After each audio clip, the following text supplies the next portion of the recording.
Bonsoir à tous, merci d'être venus ou revenus pour la deuxième conférence de la chaire de cette année. Selon les traditions abrahamiques, tout est poussière. La vie naît de la poussière et redevient poussière. Sur un carreau d'une tombe iranienne du XVe siècle, conservée au musée du Louvre, une inscription dit succinctement: dans l'univers de la poussière, il faut devenir poussière. La poussière, elle est à la fois élémentaire et excessive, fondamentale et superflue. Elle plane invisible dans la transparence même de l'air et se manifeste pourtant sur toute surface, produit par le mystérieux processus qui transmue la solidité des choses en particules éphémères. Générée par la décomposition de ce sur quoi elle est déposée, la poussière fait partie à la fois du lieu d'où elle vient et du lieu où elle s'accumule.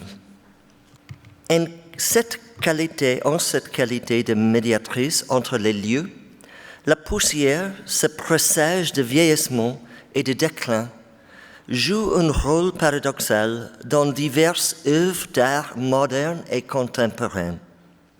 Parmi elles, on peut citer une série récente de l'artiste brésilienne Vic Muniz appelée « Pictures of Dust », images de poussière. Elles sont fondées sur des photographies de sculptures minimalistes et post-minimalistes américains tirées des archives du Whitney Museum de New York. Muniz copie les photos sous forme de dessins qui sont ensuite photographiés à nouveau.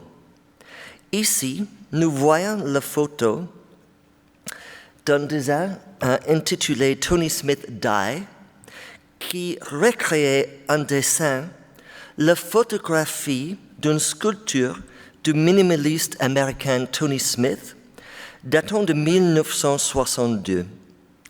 L'œuvre originale de Smith, intitulée Die ou Meurtre, est un cube de métal noir dont les côtés mesurent chacun 6 pieds. C'est 1,83 m, plus ou moins. C'est la profondeur exacte à laquelle un corps humain est enterré aux États-Unis.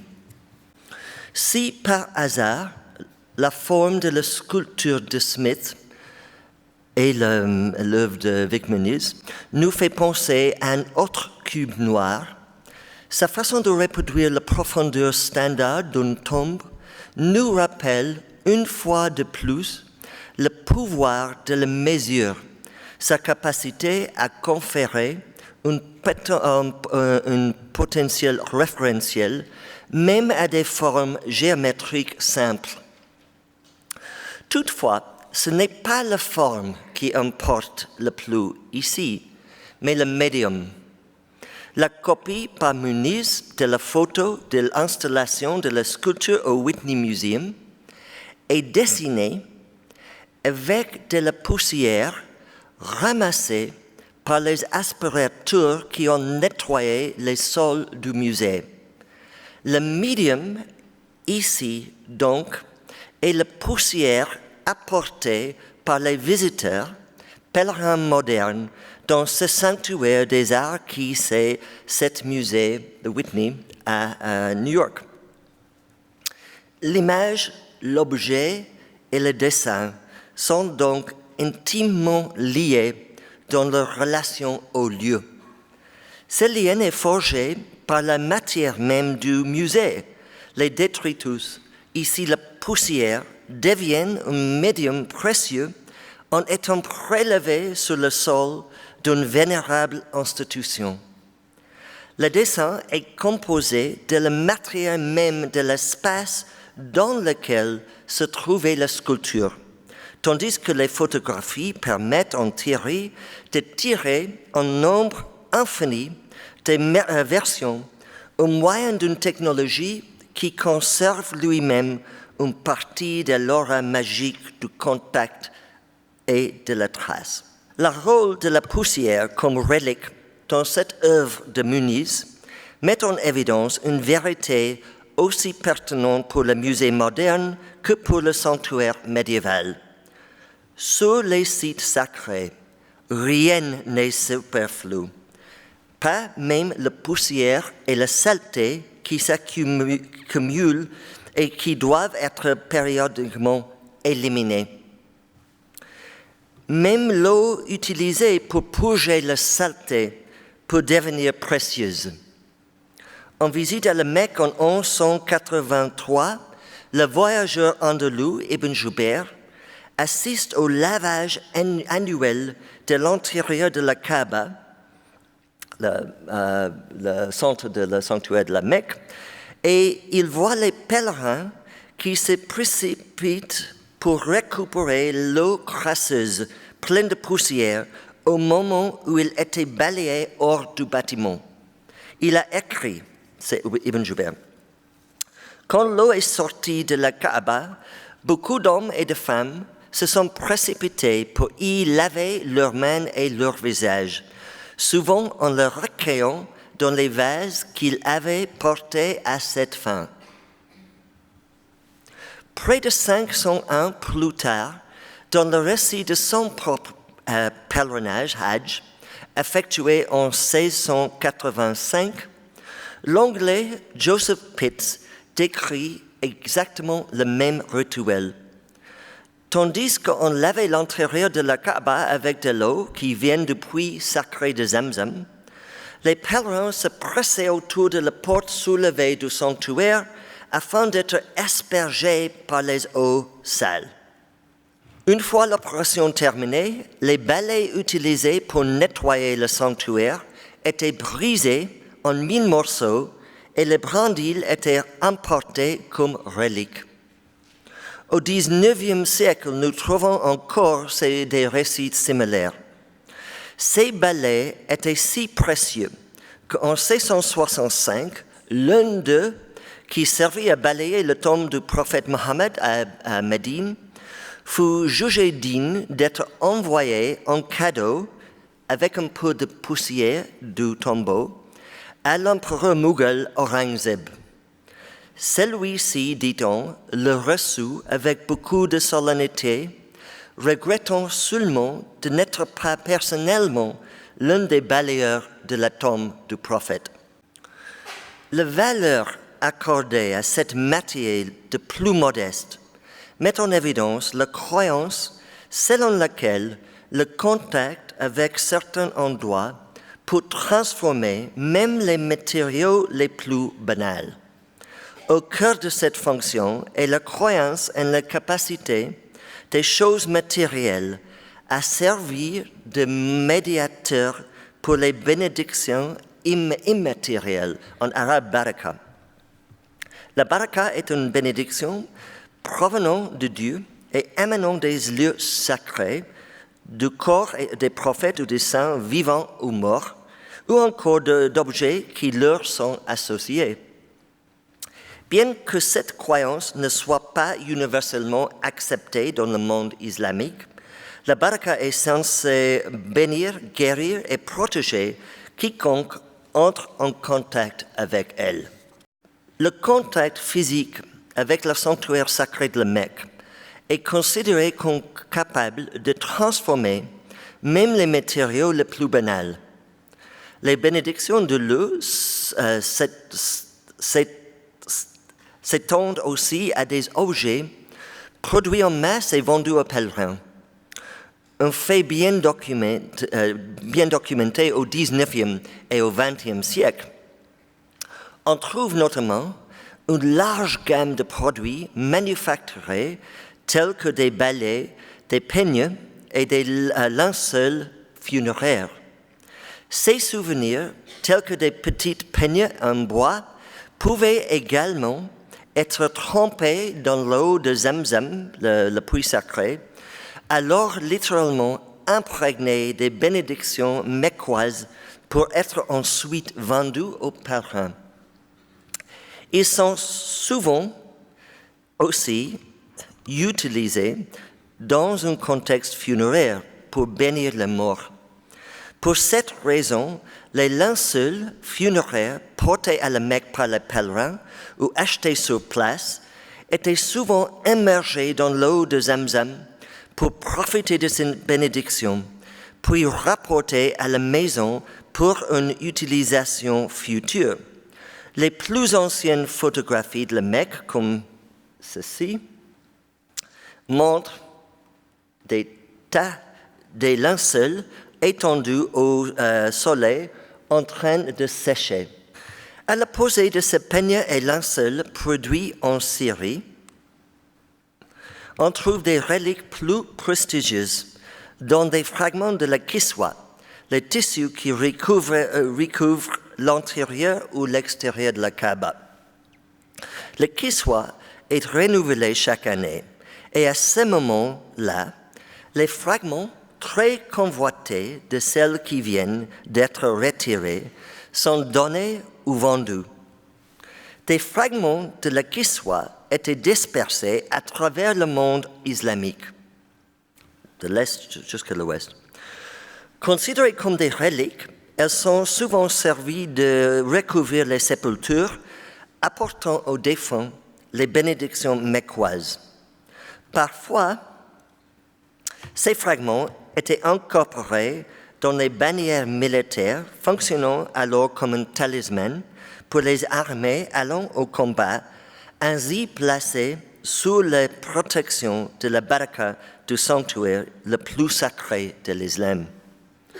Ce même désir d'exploiter les propriétés protectrices de la kiswa explique la pratique qu'on retrouve mentionnée à partir du 9e ou 10e siècle d'en utiliser des fragments de la kiswa pour des vêtements portés près du corps pour le protéger. Même les plus infimes fragments de textile prélevés dans les sanctuaires de la Mecque et de Médine furent traités comme des reliques encadrées et enchâssées afin de les protéger et les préserver. Si le contact avec la Kaaba apparaît suffisant pour transvaloriser des textiles et même des objets aussi banals que des balais, une valeur plus grande encore était accordée à la poussière balayée à l'intérieur du sanctuaire lors des cérémonies annuelles de nettoyage. La poussière recueillie était ensuite moulée en petites cônes au poids de 3 ou 4 cm de hauteur. Parfois, la poussière de la Mecque, à partir de laquelle ces poires sont façonnées, était mélangée à de l'eau du puits sacré de Zamzam pour en renforcer ses vertus. Et les dernières années, nous avons découvert beaucoup de poussières, des petites cônes de poires comme ça, faites avec la poussière de la Mecque ou ici le tombeau du prophète à Médine dans des collections ethnographiques ou des musées. Écrivant en 1836, l'orientaliste anglais Edward Lane décrit des cônes de poussière similaires qui sont produits autour de la tombe du prophète Mohammed à Médine et qui fonctionnent alors comme des amulettes. Il écrit « Une pâte composée de poussière provenant du tombeau du prophète est parfois enfermée dans un étui en cuir cousu et portée comme amulette. Elle peut être formée aussi en une masse de la forme et de la taille d'une petite poire et accrochée à la balustrade qui entoure le monument, édifié au-dessous de la tombe d'un saint, ou au monument lui-même, ou aux fenêtres ou portes de l'édifice qui le contient. Ces rituels de balayage et de collecte de la poussière sont pratiqués également dans d'autres lieux de pèlerinage, notamment dans les grands sanctuaires chiites d'Iran et d'Irak. Nous avons un récit du début du XXe siècle sur le nettoyage annuel de la tombe de l'imam Hussein ibn Ali, le petit-fils du prophète Mohammed, assassiné en 680 à Kerbala, en Irak. Il décrit comment les serviteurs du sanctuaire se purifiaient avant de se mettre à la tâche. Ils sont d'abord brossés la poussière des divers trésors qu'ils ont trouvés, en prenant soin de ne pas la disperser, car la poussière elle-même est précieuse. Après 3 heures environ de dépoussiérage et de balayage minutieux, ils ont sorti les joyaux et avec eux une certaine quantité de poussière sacrée qui était soigneusement recueillie, une petite quantité enveloppée dans du tissu prend le nom de mesurer, qui l'on vend facilement aux pèlerins, car on considère qu'un homme enterré avec un peu de cette poussière sera pardonné de ses péchés. Encore aujourd'hui, la poussière et la terre autour de la tombe à Kerbala et celle des mêmes allées à Najaf en Irak sont moulées et estampillées sur des petites tablettes connues sous le nom de mohr, c'est-à-dire sceaux en arabe, qui sont données ou vendues aux pèlerins.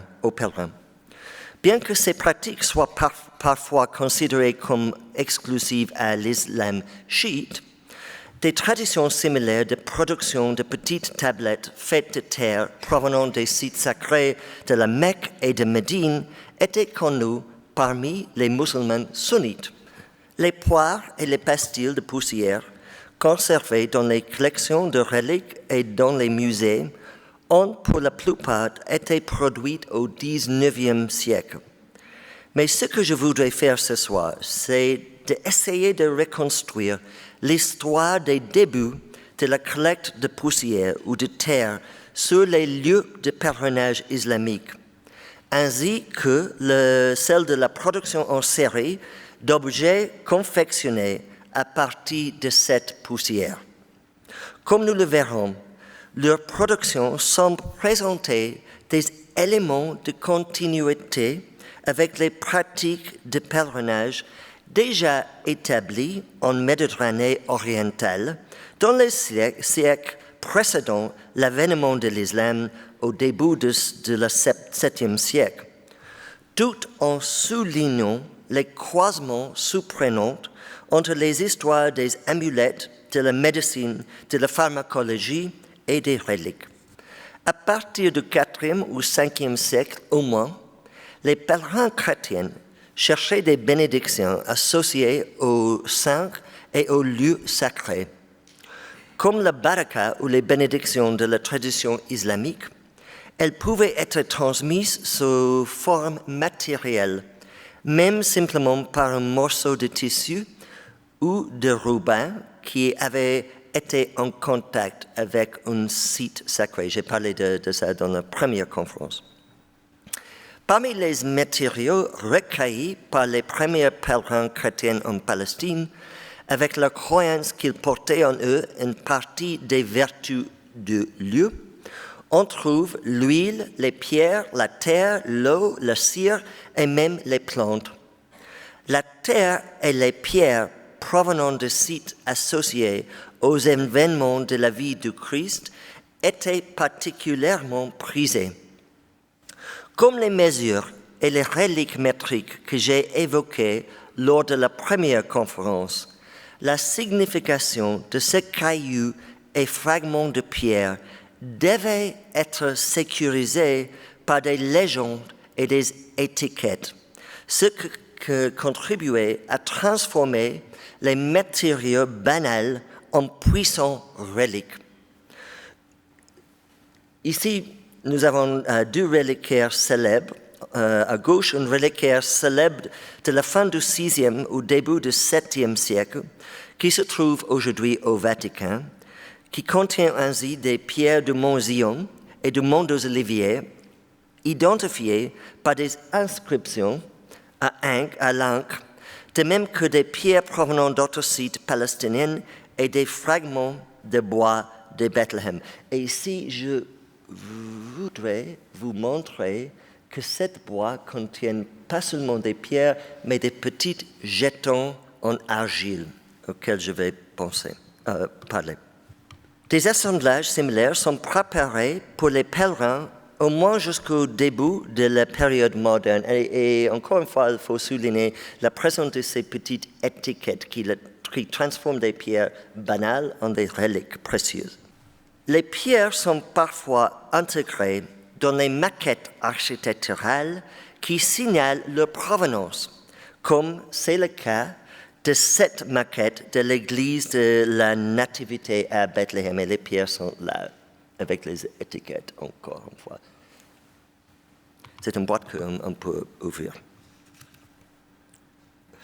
Pour autant que je sache, aucun assemblage de pierres reliquaires comparable à ces exemples chrétiens n'était produit dans le monde islamique, même s'il y a quelques rares cas où des fragments dits de la pierre noire de la Kaaba sont incorporés dans les tombes et des mosquées royales. Parmi les nombreuses reliques conservées aujourd'hui au musée du palais de Topkapı à Istanbul, se trouve un certain nombre de petites boîtes contenant de précieux fragments qui sont tombés des murs de la Kaaba à la Mecque et de la tombeau du prophète à Médine.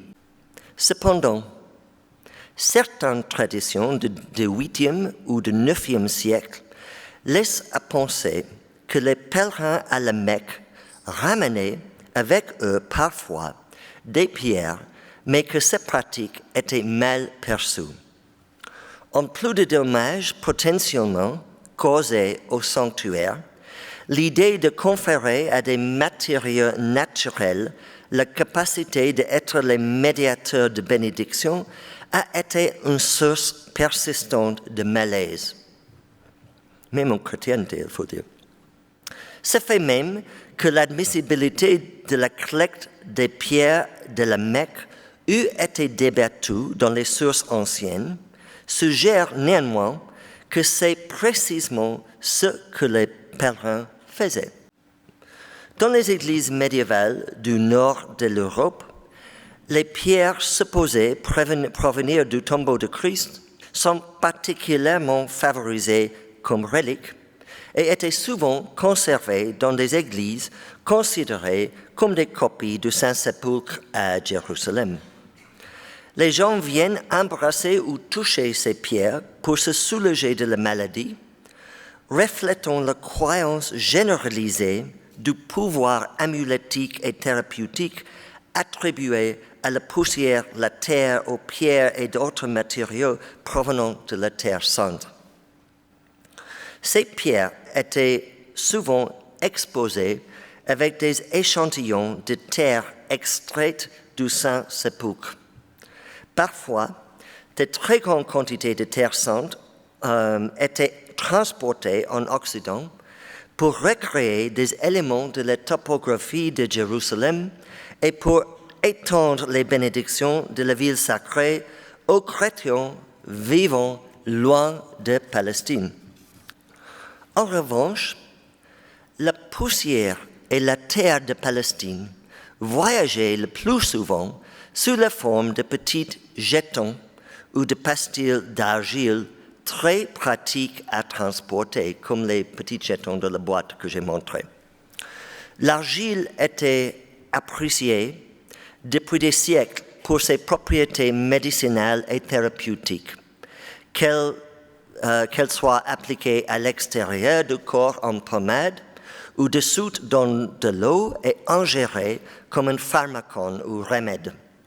L'argile venant des sites sacrés était considérée comme doublement chargée de pouvoir de guérison.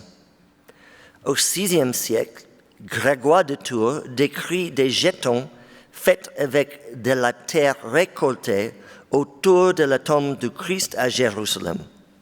Il écrit « Souvent la terre près de la tombe est recouverte d'une brillance naturelle qui rayonne.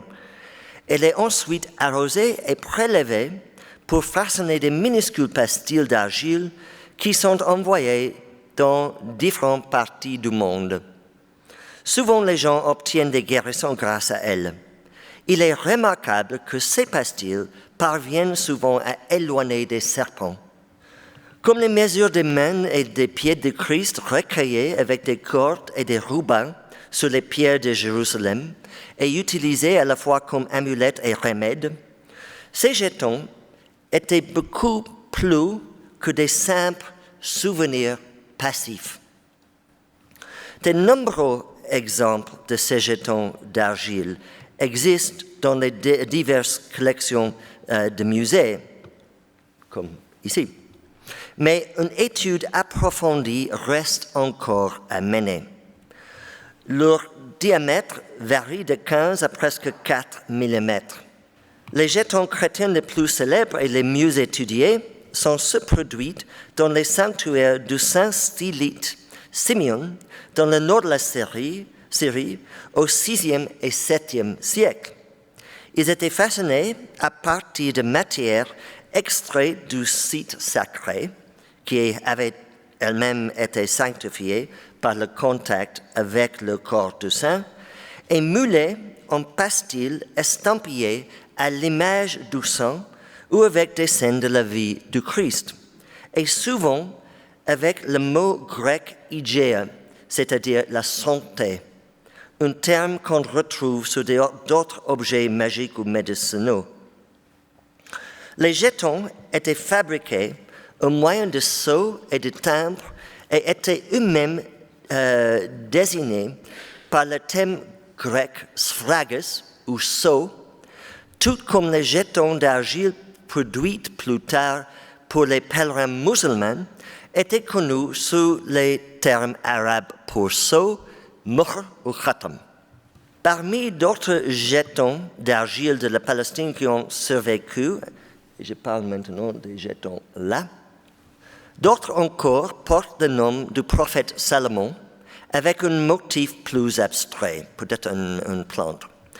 L'apparition du nom de Salomon lie ces jetons d'argile à un groupe d'amulettes et de sceaux en pierre de l'Antiquité tardive. Sur un côté de cette amulette, par exemple, un cavalier triomphant est identifié en grec comme Salomon, en train de tuer un être démoniaque, tandis que l'envers de le sceau de l'amulette indique Sphragis Theo, le sceau de Dieu. Le matériau de cette amulette ou de sceau, hématite, une pierre verte avec des inclusions rouges de couleur de sang, a été considéré comme efficace pour arrêter le flux sanguin contre les maladies des yeux et contre les morsures d'animaux venimeux. Le sceau avait peut-être pour but de rappeler l'agneau du roi Salomon qui lui aurait donné le pouvoir de contrôler les djinns, les forces surnaturelles qui ont exécuté ses ordres. Selon les pèlerins chrétiens du Moyen Âge, l'anneau contenant le sceau de Salomon aurait été conservé comme une relique dans l'église du Saint-Sépulcre. Les biographies du Saint Simeon, qui est mort en 582, expliquent que l'on peut gratter ces jetons d'argile et transformer la poudre en pommade à appliquer sur la peau ou pour le dissoudre dans de l'eau et en fait un médicament sacré.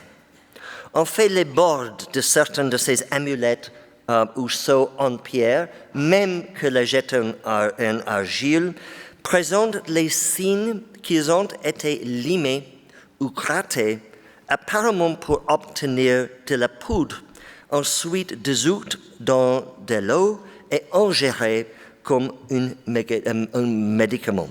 L'existence de telles pratiques dans les siècles avant et après l'avènement de l'islam fournit un contexte plus large pour comprendre le rôle attribué à la poussière et à la terre récoltée par les pèlerins sur les sites sacrés islamiques. Il semble très probable que la production de ce genre de reliques de terre dans un contexte islamique représente une continuité avec les pratiques de pèlerinage de l'Antiquité tardive. en plus du fait que la production des jetons d'argile était répandue, en particulier à la veille de l'avènement de l'islam au 7e siècle, leur production se poursuit dans certains endroits encore durant la période islamique.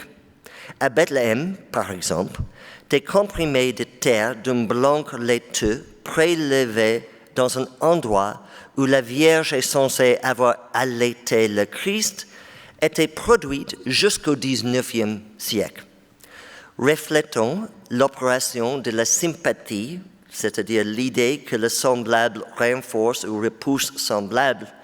La terre blanche a été dissoute dans de l'eau et ingérée dans l'espoir d'aider montée de lait des mères allaitantes. Comme les jetons chrétiens, les pastilles de terre produites sur les sites islamiques étaient estampillées de mots et d'images, mais pas des images figuratives. Il est probable que les exemples de jetons et de pastilles d'argile de la Mecque ou de Médine qui ont survécu datent d'avant le XVIIIe siècle. Mais comme c'est le cas pour la collecte des pierres sur les deux sites, des preuves textuelles indiquent que la terre et la poussière y étaient collectées, au moins aussitôt que le 8e siècle, même si la pratique n'y fut encouragée. De cette période précoce à Jérusalem, c'est-à-dire le 7e siècle, il existe des preuves matérielles de la collecte de matières sacrées provenant des lieux de pèlerinage, notamment sous les formes des flacons de verre moulés, produits pour les pèlerins chrétiens, juifs et musulmans.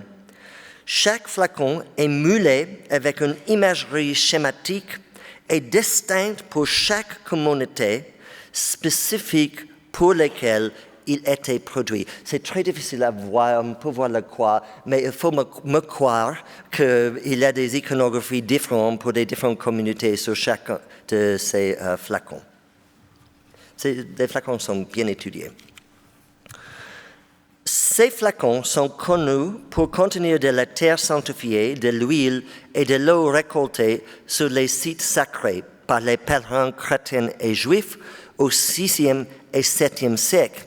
Et il semble probable qu'ils aient rempli par la suite une fonction similaire pour les pèlerins musulmans. Donc c'est une preuve matérielle de cette pratique de la collecte de la matière sacrée. À Médine aussi, il y a des preuves textuelles que la terre soit récoltée, comme celle de la Mecque, dès le 8e siècle, même si les exemples survivants de comprimés faits avec la terre de Médine sont beaucoup plus récents. Néanmoins, la valeur accordée à la terre de Médine est bien connue. Nous en trouvons des preuves remarquables dans une œuvre chinoise, une description des terres étrangères rédigée autour des années 220, mais tirée d'un ouvrage antérieur, c'est un ouvrage du XIIe siècle chinois. Dans une discussion sur la Mecque, nous lisons que les mourants peuvent être réanimés si on leur frictionne la poitrine avec de la poussière prélevée sur le tombe du prophète Mohammed à Médine. Que la terre de Médine ait été investie de pouvoirs curatifs et thérapeutiques n'est pas mis en doute, même si ces récits exagèrent considérablement son pouvoir perçu de réanimer les morts. Il est possible que les auteurs aient appris de telles traditions par des pèlerins chinois, dont certains ont peut-être effectivement ramassé de la terre autour de la tombe du prophète lors de leur pèlerinage en Arabie. Cela n'arrive pas seulement à la Mecque et à Médine.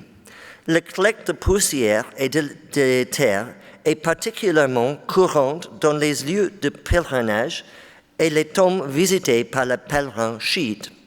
Pour les chiites, la terre est récoltée sur plusieurs lieux de pèlerinage en Iran et Irak, mais celle provenant de la tombe d'Imam Ali, le gendre du prophète Mohammed à Najaf, en Irak, et de son fils, l'imam Hussein ibn Ali, petit-fils du prophète, assassiné en 680 à Kerbala, en Irak, est particulièrement prisé.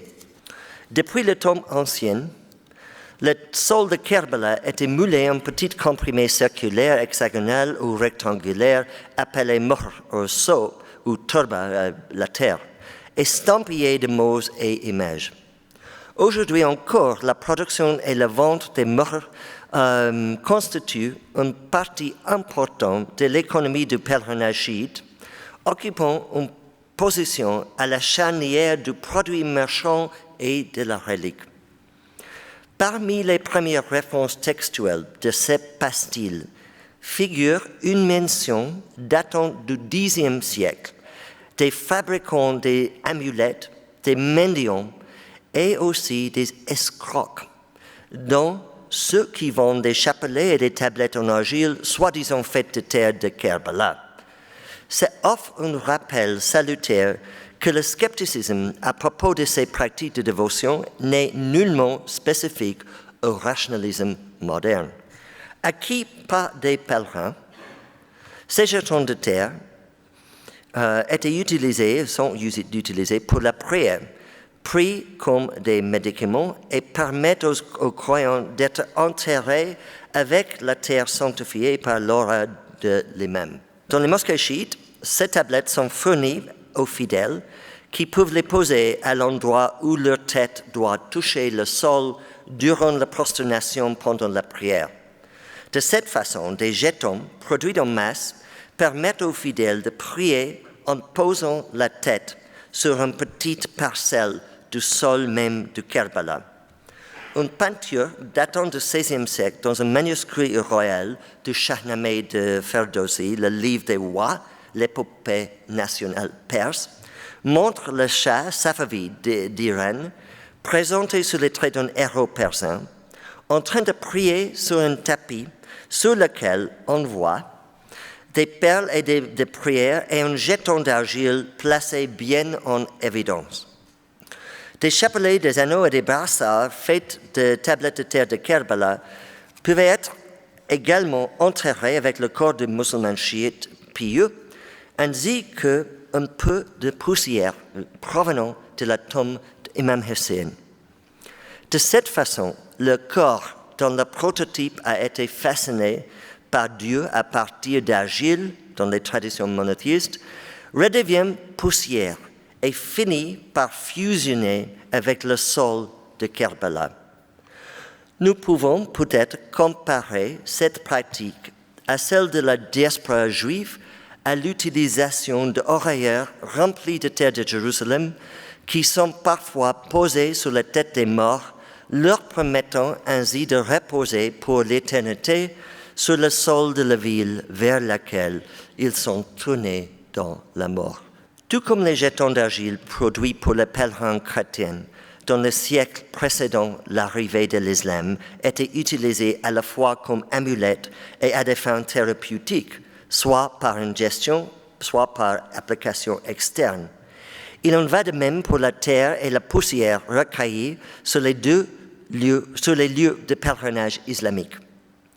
Selon un hadith, une tradition du prophète Mohammed, quand il était appelé à guérir les douleurs, les blessures ou les ulcères, le prophète touchait le sol avec son index, puis levait le doigt en disant « Au nom de Dieu, par le sol de notre terre, avec notre salive, que notre passion puisse être guérie avec la permission de notre Seigneur. » La combinaison de la terre, de la salive et de l'incantation des mots est commune à la médecine sacrée depuis l'Antiquité. Cela rappelle par exemple le récit du Nouveau Testament dans l'Évangile de Jean, de la façon dont Jésus a guéri un aveugle en appliquant un onguent fait de salive et de terre sur ses yeux. Plus tard, ces mots du prophète Mohammed étaient estampillés sur le pastil d'argile fabriqué avec la terre de Médine. marqués d'une relique textuelle, c'est-à-dire les mots du prophète. Ces comprimés assumaient une valeur d'une espèce de relique qui s'enracine dans une constellation de terres efficaces, des gestes prophétiques et des paroles puissantes. La combinaison porte à notre attention une série d'intersections entre le pèlerinage, la pharmacologie et les pratiques thérapeutiques. Quand la poussière n'était pas disponible pour acheter, on pouvait en produire en râpant ou en grattant les murs de sanctuaires ou des tombeaux. La pratique était et reste omniprésente dans le monde islamique autant que dans le monde chrétien, bien qu'elle était et reste souvent découragée, car elle endommage les sanctuaires, bien sûr, ou comme une superstition populaire inappropriée. Cette pratique est bien documentée et même commodifiée pour des sanctuaires chrétiens tels que la maison de la Sainte Famille à Lorette en Italie. Dans le monde islamique, les murs des sanctuaires et des mosquées étaient parfois grattés et même des structures pré-islamiques telles que des temples pharaoniques étaient grattés et creusés pour en obtenir une poudre utilisée dans la fabrication des médicaments.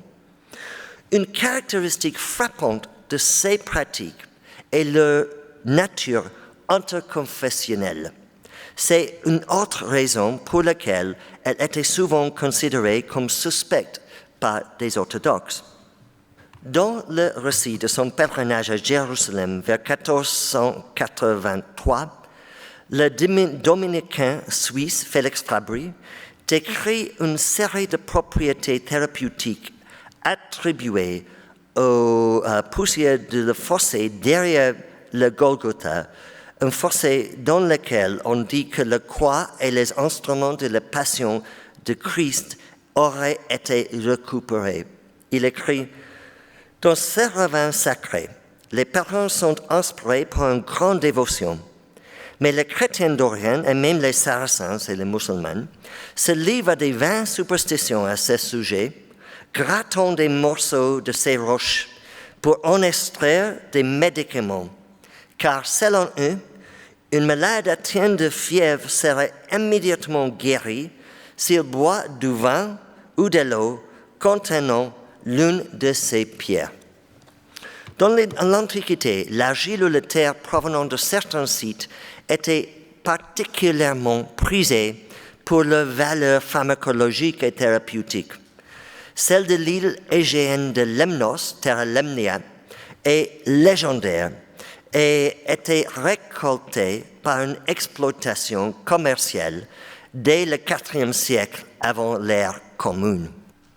L'argile était considérée comme une panacée. Dissoute dans de l'eau ou du vinaigre, elle était utilisée, ou même du vin, elle était utilisée comme une émétique contre le poison. On l'applique sur des morsures d'animaux venimeux, y compris les morsures d'une chienne enragée, et pour soigner les maladies oculaires, l'hémorragie et la dysenterie. Ici, nous voyons une version arabe de Materia Medica, une pharmacopée médicinale écrite par le médecin grec Dioscurides, décédé en 90 de l'ère commune. Dans cette copie de son œuvre, qui a été produite en Irak en 1224, nous voyons deux personnages travaillant à récolter la terre prisée de Lemnos, cette île égéenne. La récolte de l'argile de Lemnos semble avoir été abandonnée à la fin de l'Antiquité et a été relancée en 1480 par le sultan ottoman Mehmed le Conquérant.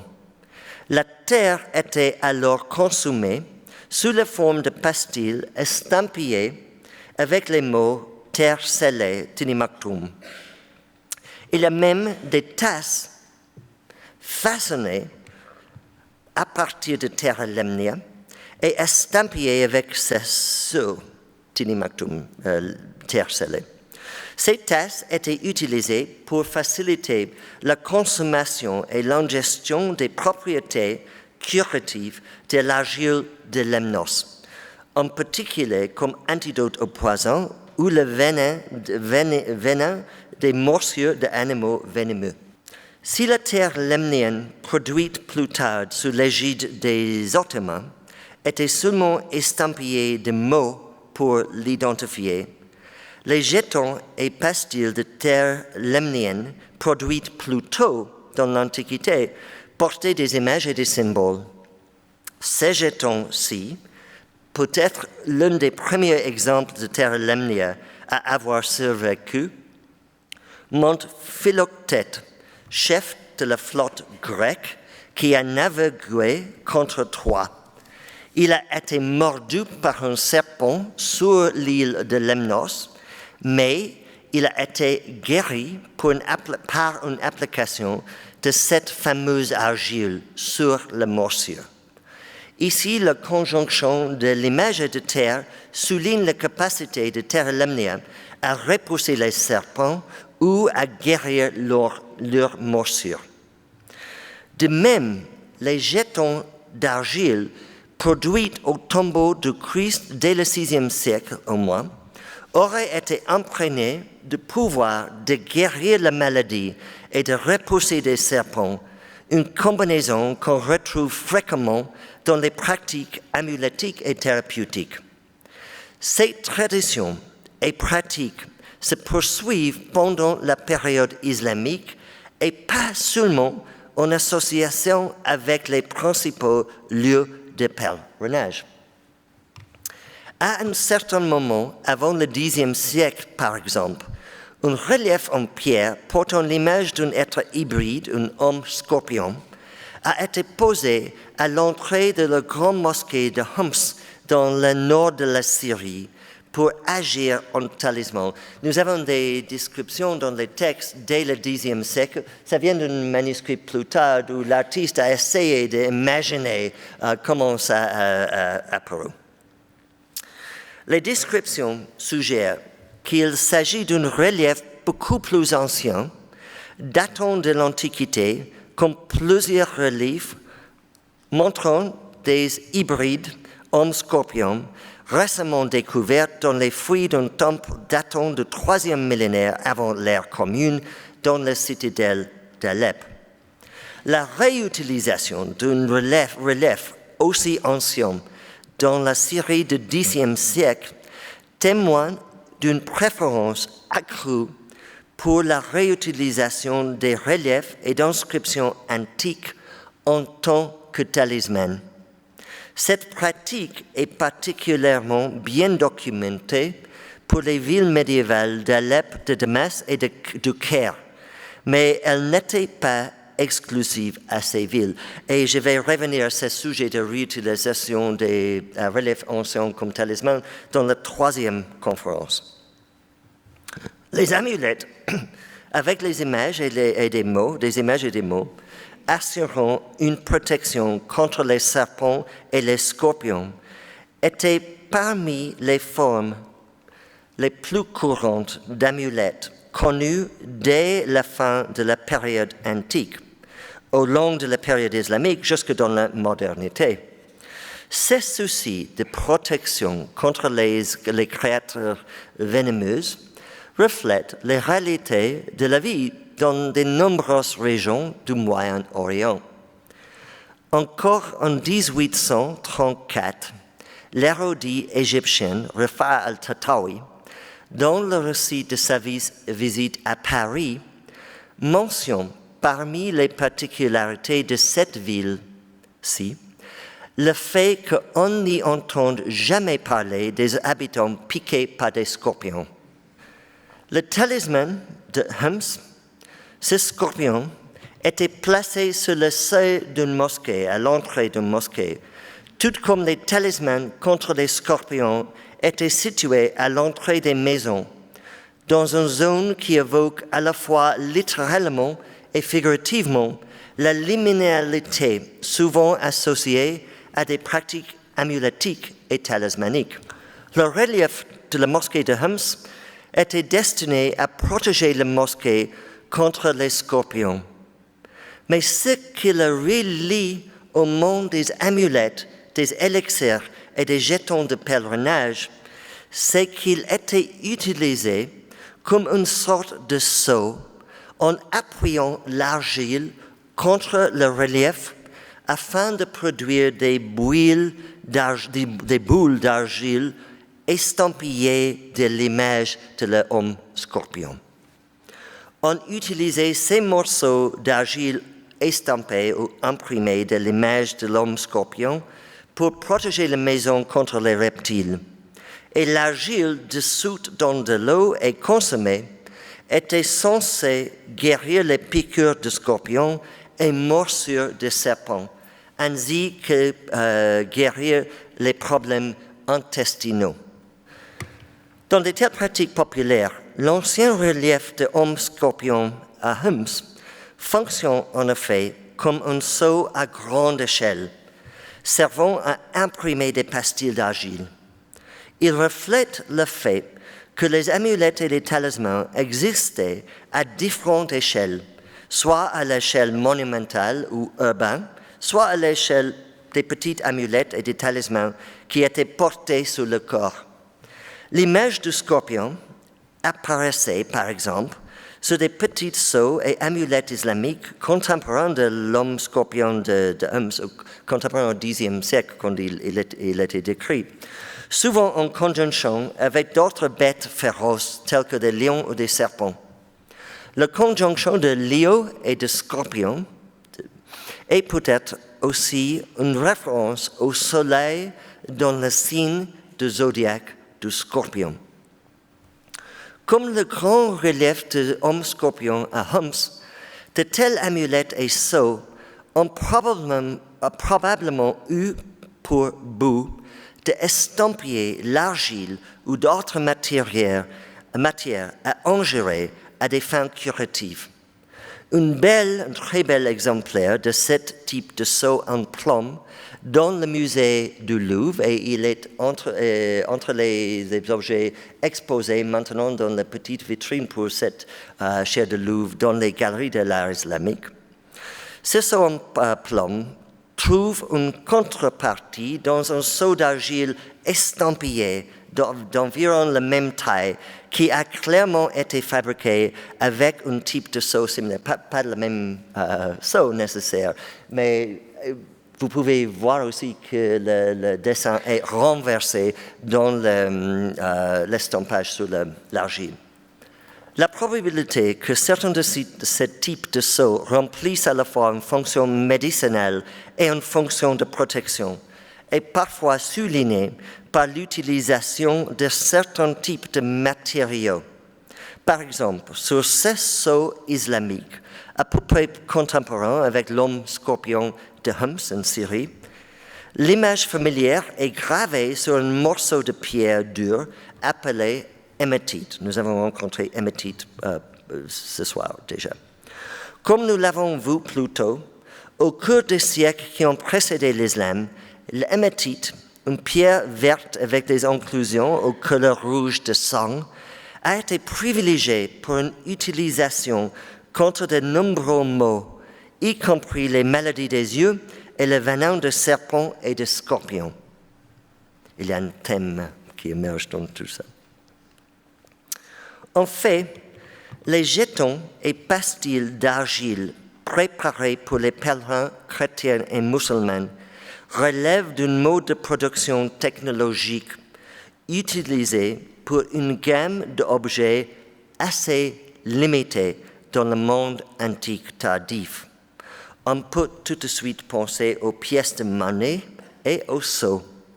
Les petits sceaux et les cachets utilisés à ces fins sont des instruments technologiques également utilisés pour estampiller et tamponner des pastilles ou concoctions de médicaments rendus solides sous forme de pilules ou d'engins. Et ici, nous avons un petit seau qui était probablement utilisé pour estampiller des concoctions, des médicaments, des colliers pour guérir les problèmes des yeux. En outre, les dimensions et les formes des jetons de pèlerinage chrétiens sont comparables à celles des exemples très très rares des comprimés et de pilules de l'Antiquité qui sont encore conservés aujourd'hui. Parmi les médicaments estampillés, le plus courant dans le monde antique tardif étaient des colliers pour guérir ou protéger les yeux. Il faut souligner ici nous avons des cachets pour tamponner ou estampiller des colliers pour les médicaments pour les yeux. Il faut souligner ici la nette prédilection pour cacher destinés à estampiller des colliers faits avec pierre verte, rappelant l'utilisation de hématite pour les amulettes et les sceaux, le vert étant une couleur considérée comme particulièrement bénéfique pour les yeux. Cela représente notre point de chevauchement avec la poussière et la terre recueillies sur les sites sacrés par les chrétiens et les musulmans du Moyen Âge, car ces matières étaient souvent considérées comme efficaces contre les maladies des yeux aussi. Par exemple, la poussière et la terre de la tombe du prophète Mohammed à Médine, en particulier, sont récoltées pour fabriquer une collier contre les maux des yeux, déjà à une époque précoce. En prenant en compte les continuités probables entre les pratiques thérapeutiques antiques et les pratiques des pèlerinages ultérieurs, nous devrions donc probablement penser en termes d'une refonte monothéiste des pratiques de guérison établies de longue date qui font usage de substances dont les propriétés naturelles sont améliorées et renforcées par l'association avec des sites et des personnages sacrés, et aussi avec les représentations efficaces sous forme d'images et de mots. Les sceaux et les timbres, au moyen desquels ces images et mots ont été imprimés, ont la capacité de se reproduire, bien sûr, même à l'envers. Et cela leur donne des propriétés amulétiques et magiques. Pour cette raison, les sceaux utilisés pour marquer les médicaments portaient souvent une combinaison de mots ou d'images et de symboles magiques, comme ici. Ici, le processus de production était probablement aussi important que la propriété de la matière elle-même.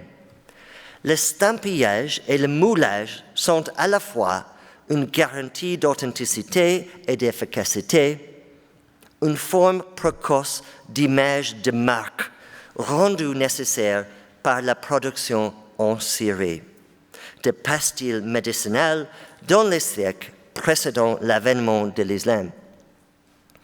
Dans le christianisme et dans l'islam, la production de jetons ou pastilles imprimées composées d'argile et de poussière souligne l'importance de la multiplicité dans la diffusion de bienfaits efficaces en des tombes et des lieux éloignés des sites sacrés ou éloignés des événements de la biographie des prophètes ou des saints.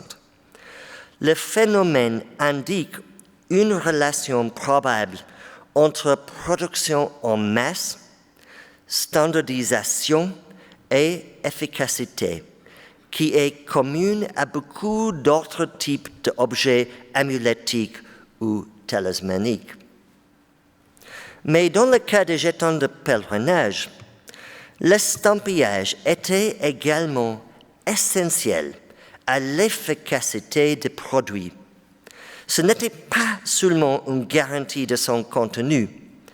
Plusieurs traditions islamiques anciennes insiste sur la nécessité de sceller les bienfaits de l'argile récoltée sur les sites sacrés en récitant des versets du Coran ou des prières spécifiques au moment de la collecte de l'argile ou de le sceller.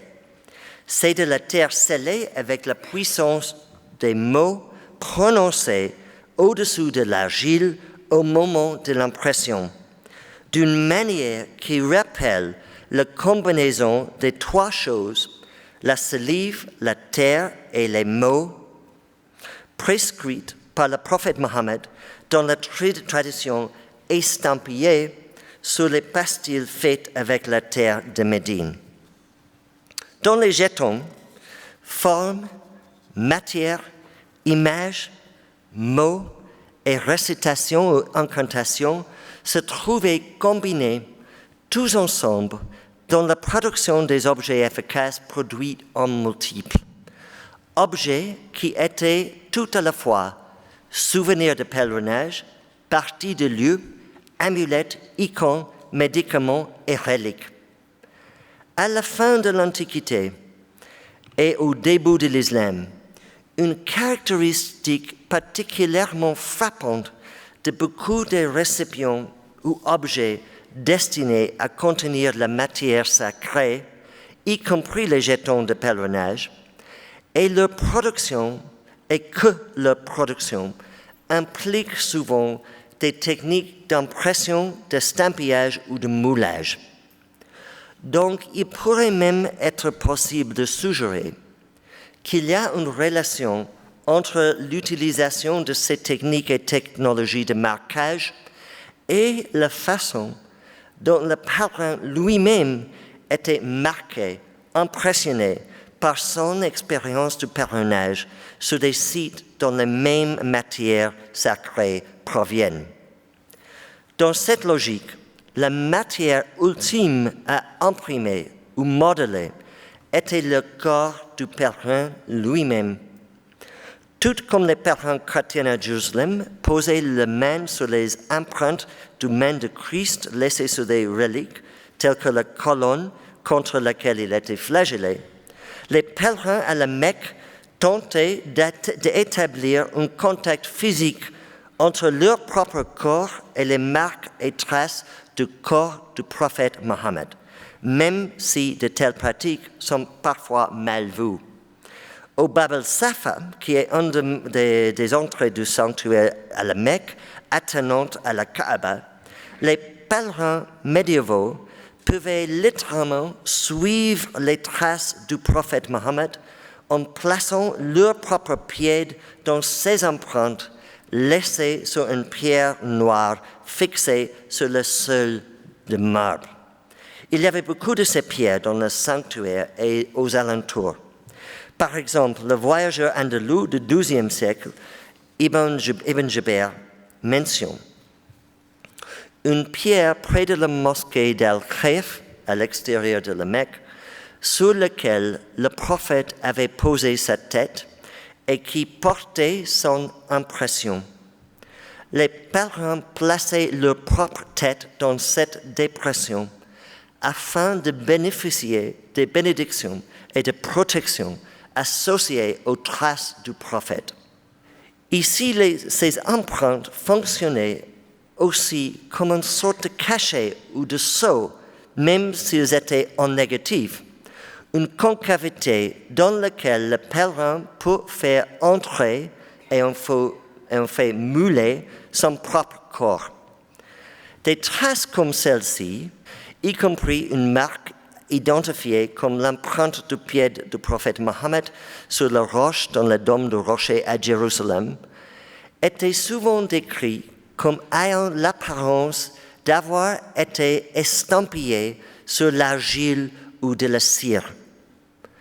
La comparaison rappelle la description classique de la perception sensorielle et de la formation de la mémoire comme quelque chose qui s'imprime sur l'esprit, comme un sceau sur la cire ou comme un stylet sur les tablettes de cire utilisés pour enregistrer l'écriture dans l'Antiquité. Cette idée ancienne sur la formation de la mémoire comme une forme d'empreinte, comme sur le cire, survit encore dans le monde islamique médiéval. On peut donc suggérer, quoique provisoirement, l'existence d'une relation entre la matière imprimée, les techniques, les pratiques de pèlerinage et ses commémorations ou mémorialisations. Comme nous le verrons dans la troisième conférence, cette idée est renforcée par le fait que certaines des premières images de la Mecque apparaissent sur des objets conçus pour commémorer les pèlerinages et produits au moyen de gravures et d'impressions, en plus de renforcer l'idée qu'il existe une relation fondamentale entre la technologie, la technique et le sens. Ces objets mettent également en évidence d'autres dimensions des pratiques d'ingestion ou du fait de manger et de boire de la matière littéralement infusée d'images et de mots dotés de pouvoir, transformant ainsi la matière en substance même du soi. Et c'est le sujet de la troisième conférence. Merci beaucoup.